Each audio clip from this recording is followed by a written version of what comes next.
6:45. This is the Sri Lanka Broadcasting Corporation. The news edited by Lal Malavarachi and read by Lavani Vijayatunga. First, we take a look at the headlines. Realigning the political party system to serve the nation's need has been emphasized. Ample stocks of food and essential commodities for the new year and arrangements also made for adequate transport during the festive season. The World Bank proposes to make Kandy a green city. A special loan scheme for the cinema industry artists' welfare launched. The World Health Day falls today. In news overseas, Myanmar military loses border town in another big defeat. And in sports news, Virat Kohli hit a century for Royal Challengers Bengaluru in the Indian Premier League. Those are the headlines, and now let's move on to the details of the local news. President Ranil Wickremesinghe emphasized the necessity of involving the political party system in our nation to prioritize economic advancement over the partisan interests. Stressing the detrimental consequences of tailoring the country's economy to suit the party agendas, he underscored the imperative of breaking away from conventional political party practices to avert future crises. Speaking at a meeting with the lawyers from the Anuradhapura district yesterday, President Ranil Wickremesinghe reflected on the recent events that have shaken the foundation of democracy in the country. He urged the legal fraternity to unite in upholding law and order while propelling the nation towards progress. During the meeting, the lawyers presented various professional concerns and suggestions aimed at contributing to the government's efforts to bolster the economy.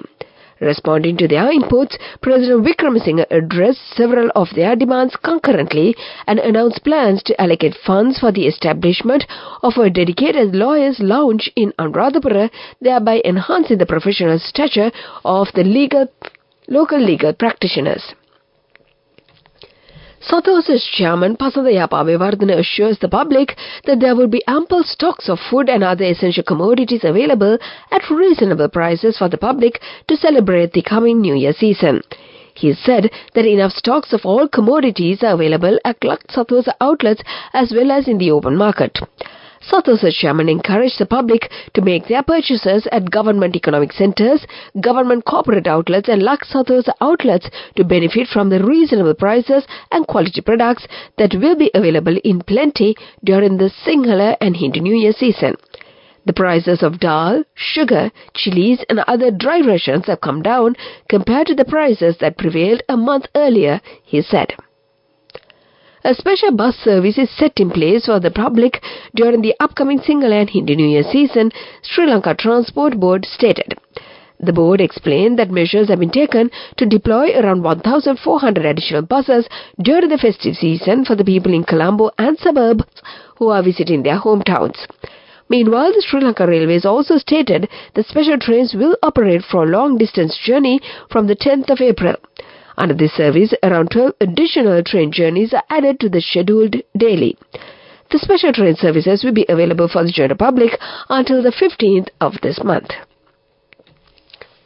Minister Dr. Bandula Gunawardena says that a proposal will be submitted by the World Bank to make Kandy a green city.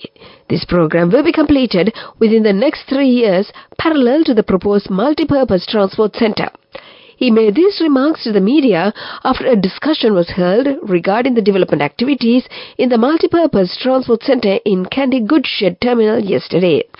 30 billion rupees will be spent on this new project. The minister also stated that another 20 billion rupees is needed for the development of several other cities in Kandy. This is the news from the Sri Lanka Broadcasting Corporation. And we continue with more local news. Dr. R.H.S. Samaratunga, the Presidential Senior Advisor on Economic Affairs, emphasized the need for artists to draw proposals aimed at enhancing the film industry's progress and supporting its members.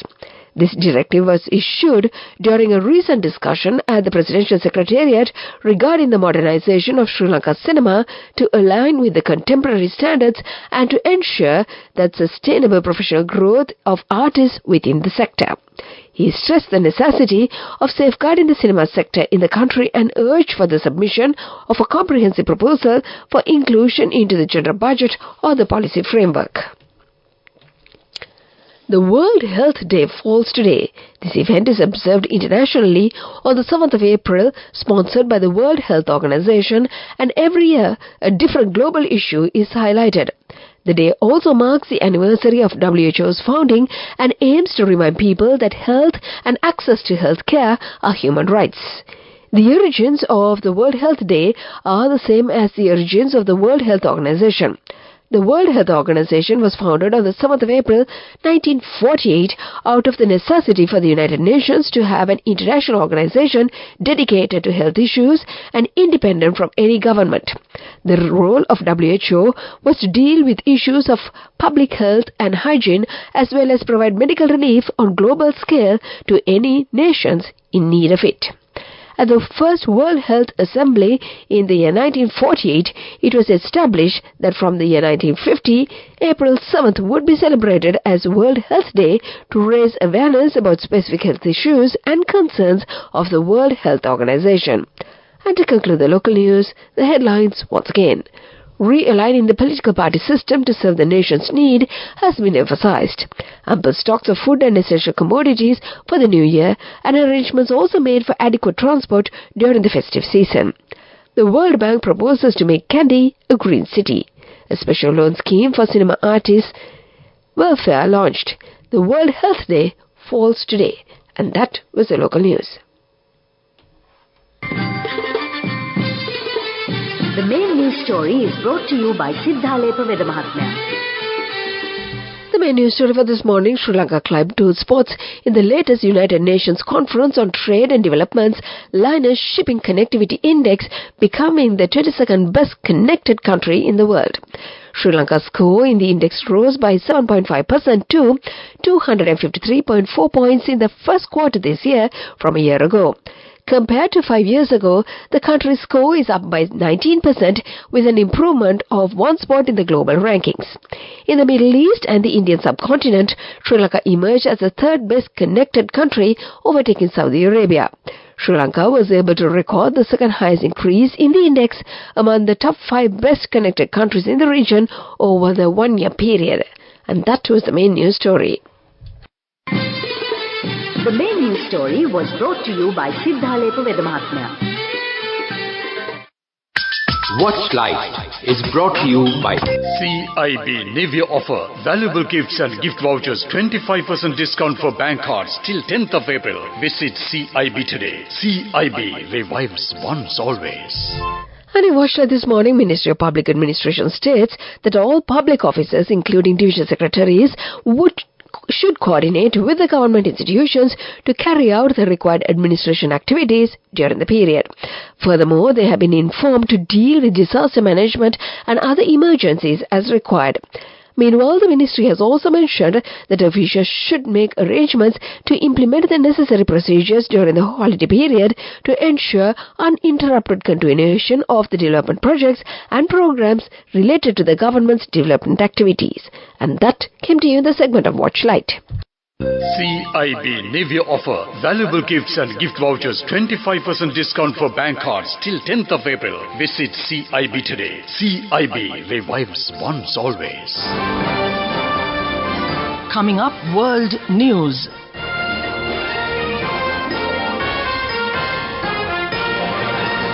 Headlines of the world news. Myanmar military loses border town in another big defeat.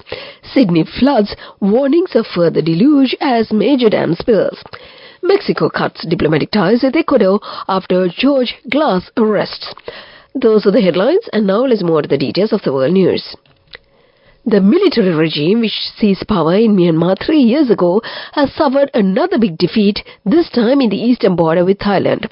Troops had suffered weeks of attacks by ethnic Karen insurgents allied with other anti-coup forces. Hundreds of troops guarding the vital border of Mayawadi have now agreed to surrender. Most of Myanmar's overland trade with Thailand passes through Mayawadi. Flood waters are expected to rise in Sydney after torrential rainfall on Friday caused flash flooding in parts of Australia's second largest city, the authorities have warned. Heavy rain plumbed parts of the city for 24 hours, forcing thousands to evacuate in the city's outskirts. The rain also caused the country's main supply of water, the Warrangaba Dam, to spill 2 days earlier than expected. People living downstream of the dam have been warned to expect more floods. Mexico is cutting ties with Ecuador after the police stormed the Mexican embassy in Quito to arrest former Ecuadorian Vice President George Glass.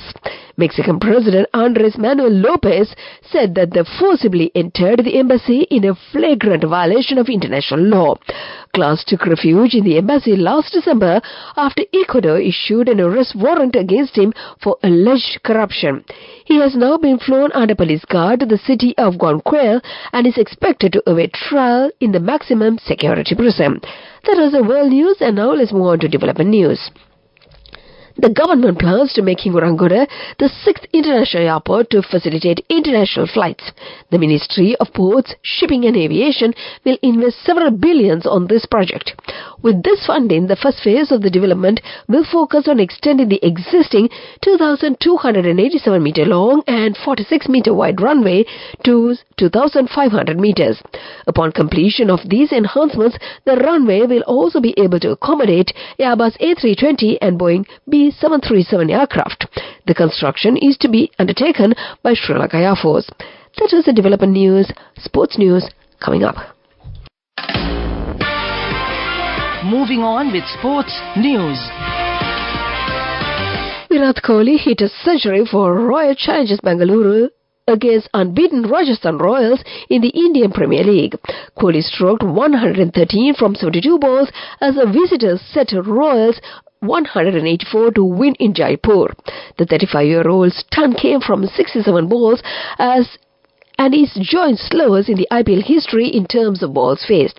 His century, which included 4 sixes and 9 fours, was Kohli's 8th IPL ton of his career, taking him to 2 clear of Chris Gayle and 3 ahead of Butler in the all-time standings. That was the sports news. Business news follows. Go ekak thiyana youth eකට life එකේ change එකට නියමෙට set වෙන්න ඇස් වහගෙන දැකපු හින හැබැ කරන්න youth එකට නියමෙට set වෙන friendship එක මෙන්න. The all-new NSB Ithru Mithru account, NSB IM, a plan for your dream. Business news, sponsored by National Savings Bank, the safest place for your money. Sri Lanka Insurance was bestowed with 2 awards as the Best Management Practices Company Awards 2024. Organized by the Institute of Chartered Professional Managers of Sri Lanka, the Best Management Practices Company Awards 2024 aim to recognize both public and private sector companies for their exceptional organizational growth and success. These awards endorse the best practices in management, highlighting leadership, policies, strategies, people management, partnerships and resources and processes and performance during the year 2023. That was the business news. Economic news follows. Business news, sponsored by National Savings Bank, the safest place for your money. Go ekak thiyana youth එකට life එකේ change එකට නියමෙට set වෙන්න ඇස් වහගෙන දැකපු හින හැබැ කරන්න youth එකට නියමෙට set වෙන friendship එක මෙන්න. The all-new NSB Ithru Mithru account, NSB IM, a plan for your dream. In economic news, the Asian Development Bank has launched a new country partnership strategy for Sri Lanka covering the period 2024 to 2028. The strategy will focus on restoring the country's macroeconomic stability, reviving growth, and establishing the foundation for sustainable recovery and resilience. This new partnership strategy will build on ADB's ongoing assistance to support the country's efforts to restore macroeconomic stability and to achieve the green and long-term sustainable growth. That was economic news and the weather report to conclude. Weather report. And finally, the weather report: showers or thunder showers will occur at a few places in the western and Sabaragamu provinces and in the Galle and Mathura districts after 2 p.m. Misty conditions can be expected at some places in the western, central, Uva and Sabaragamu provinces and in the Gaul and Mathura districts during the morning hours. And before we conclude this bulletin, let's get back to the headlines once again. Realigning the political party system to serve the nation's need has been emphasized. Ample stocks of food and essential commodities for the New Year season and arrangements also made for adequate transport during the festive season. The World Bank proposes to make Kandy a green city. A special loan scheme for the cinema industry artists' welfare launched. The World Health Day falls today. In news overseas, Myanmar military loses border town in another big defeat. And in sports news, Virat Kohli hit a century for Royal Challengers Bengaluru in the Indian Premier League. And with that, we conclude this bulletin of news. Now it's back to your Sunday morning host and my good friend Abhishek on the other side of the glass panel to keep you entertained.